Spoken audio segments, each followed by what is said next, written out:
ಇದು ಆರೋಗ್ಯ ಇಲಾಖೆಯ ಅತಿ ಭಯಾನಕ ಸ್ಟೋರಿ. ಫ್ರೀಡಂ ಟಿವಿಯಲ್ಲಿ ಆರೋಗ್ಯ ಇಲಾಖೆಯ ಸ್ಫೋಟಕ ಸುದ್ದಿ ಇದು.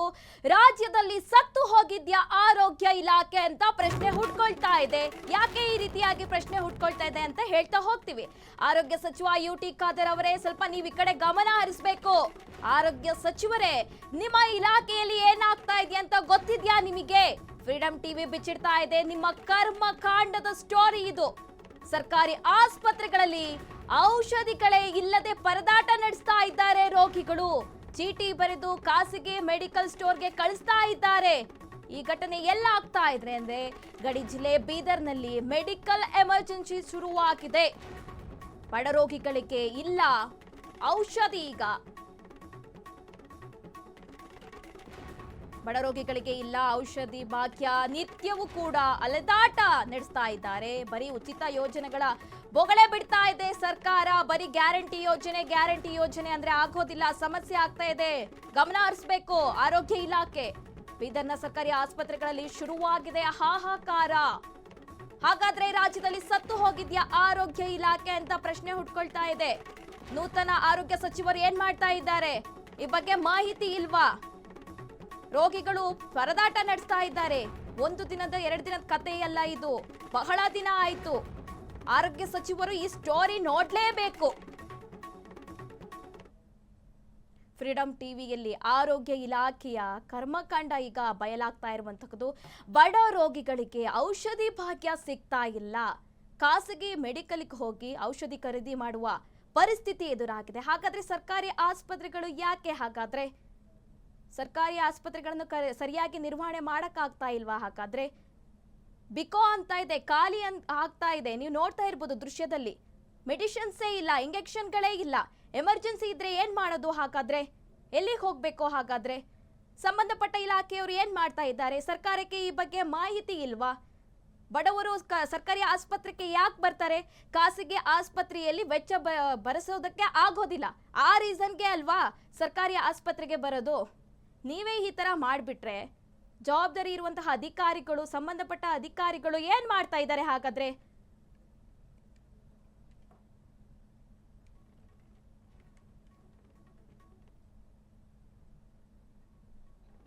ಸರ್ಕಾರಿ ಆಸ್ಪತ್ರೆಗಳಿಗೆ ಔಷಧಿ ಖರೀದಿ ಹಾಗಾದ್ರೆ ಮಾಡಿ ಎಷ್ಟು ತಿಂಗಳಾಯ್ತು?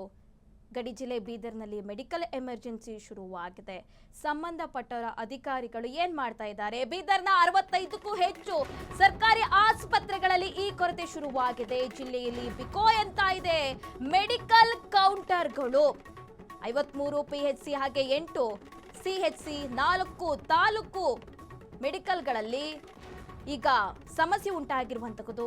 2 ದಿನದಲ್ಲಿ ಖಾಲಿ ಆಗ್ತಾ ಇದೆ. ಬಂದಂತಹ ಅಲ್ಪ ಸ್ವಲ್ಪ ಸ್ಟಾಕ್ ಕೂಡ ಅಂತ ಮಾಹಿತಿ ಲಭ್ಯವಾಗ್ತಾ ಇರುವಂತದ್ದು. ವರ್ಷ ಪೂರ್ತಿ ಔಷಧಿಗಳಿಂದ ತುಂಬಿರ್ತಾ ಇತ್ತು.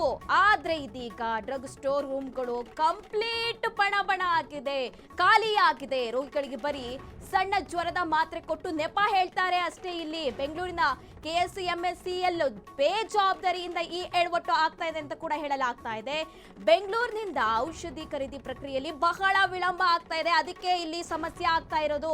ಬೀದರ್ ಜನತೆಗೆ ಶುರುವಾಗಿದೆ ಪ್ರಾಣ ಸಂಕಟ. ಬರೋಬ್ಬರಿ 78 ಪ್ರಮುಖ ಔಷಧಿಗಳ ಕೊರತೆ ಇಲ್ಲಿ ಉದ್ಭವವಾಗಿರುವಂತದ್ದು. ಕೇಂದ್ರದ ಆಯುಷ್ಮಾನ್ ಭಾರತ ಅನುದಾನವೇ ಅನಿವಾರ್ಯವಾಗಿದೆ. ಈಗ ಬೀದರ್ನ 56ಕ್ಕೂ ಹೆಚ್ಚು ಕೇಂದ್ರಗಳಲ್ಲಿ ಇದೀಗ ಮೆಡಿಸಿನ್ಸ್ಗಳಿಲ್ಲ, ಬಿಕೋ ಅಂತ ಇದೆ. ನೀವು ದೃಶ್ಯದಲ್ಲಿ ಗಮನಿಸ್ತಾ ಇರಬಹುದು. ಹುಷಾರಿಲ್ಲ ಬಡವರು ಸರ್ಕಾರಿ ಆಸ್ಪತ್ರೆಗೆ ಬಂದ್ರೆ ಈ ರೀತಿಯಾಗಿ ಔಷಧಿ ಇಲ್ಲ, ಇಂಜೆಕ್ಷನ್ ಇಲ್ಲ, ಖಾಸಗಿ ಮೆಡಿಕಲ್ಗೆ ಹೋಗಿ ಅಂದ್ರೆ ಬಡವರು ಏನ್ ಮಾಡಬೇಕು? ಏನು ಮೆಡಿಕಲ್ ಎಮರ್ಜೆನ್ಸಿ ಇದ್ದಾಗ ಸರ್ಕಾರಿ ಆಸ್ಪತ್ರೆಗಳಿಗೆ ಬಂದ್ರೆ ಹಾಗಾದ್ರೆ ನಾವು ಜೀವನದ ಮೇಲೆ ಯಾವುದೇ ಗ್ಯಾರಂಟಿ ಇಟ್ಕೊಂಡು ಬರೋಂಗೇ ಇಲ್ಲ. ಯಾಕೆಂದ್ರೆ ಆ ರೀತಿಯಾಗಿ ದೃಶ್ಯಗಳು ನೀವು ನೋಡ್ತಾ ಇರುವಂಥದ್ದು. ಎಮರ್ಜೆನ್ಸಿಗೆ ಒಂದು ಮಾತ್ರೆಗಳಿಲ್ಲ, ಬರೀ ಏನು ಜ್ವರ ಬಂದಿದ್ರೆ ಒಂದು ಮಾತ್ರೆ ಕೊಟ್ಟು ನೆಪ ಹೇಳಿ ಕಳಿಸ್ತಾರಂತೆ. ಹಾಗಾದ್ರೆ ಸಂಬಂಧಪಟ್ಟ ಇಲಾಖೆಯವರು ಏನ್ ಮಾಡ್ತಾ ಇದ್ದಾರೆ?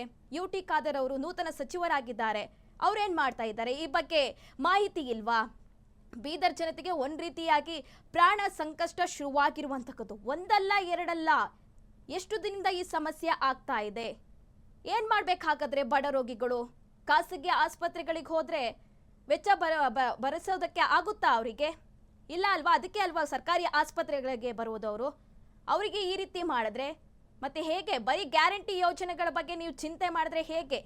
ನಿನ್ನೆ ಮೊನ್ನೆ ಹಾಗೆ 14 ಲಕ್ಷ ಪಿಂಚಣಿದಾರರಿಗೆ ಕೋಕ್ ಕೊಟ್ಟಿದ್ದೀರಾ. ಗ್ಯಾರಂಟಿ ಯೋಜನೆಗಳಿಗೆ ಬರೀ ಹಣ ಬರೆಸಿದ್ರೆ ಇಲ್ಲಿ ಸಮಸ್ಯೆ ಆಗ್ತಾ ಇದೆಯಲ್ಲ, ಅದನ್ನ ಯಾರು ಬಗೆಹರಿಸ್ತಾರೆ? ಹಾಗಾದ್ರೆ ಔಷಧಿ ಪೂರೈಕೆ ಮಾಡಬೇಕು, ಇಲ್ಲಾಂದ್ರೆ ರೋಗಿಗಳು ಸಾಯಕ್ಕಾಗುತ್ತಾ? ಹಾಗಾದ್ರೆ ಎಮರ್ಜೆನ್ಸಿ ಕಾರಣ ಇದೆ ಅಲ್ವಾ? ಏನ್ ಪ್ರಾಬ್ಲಮ್ ಆಗ್ತಿದೆ, ಎಲ್ಲಿ ಸಮಸ್ಯೆ ಆಗ್ತಿದೆ, ಅದನ್ನೆಲ್ಲ ಎಚ್ಚೆತ್ಕೊಂಡು ಬಗೆಹರಿಸ್ಬೇಕಲ್ವಾ?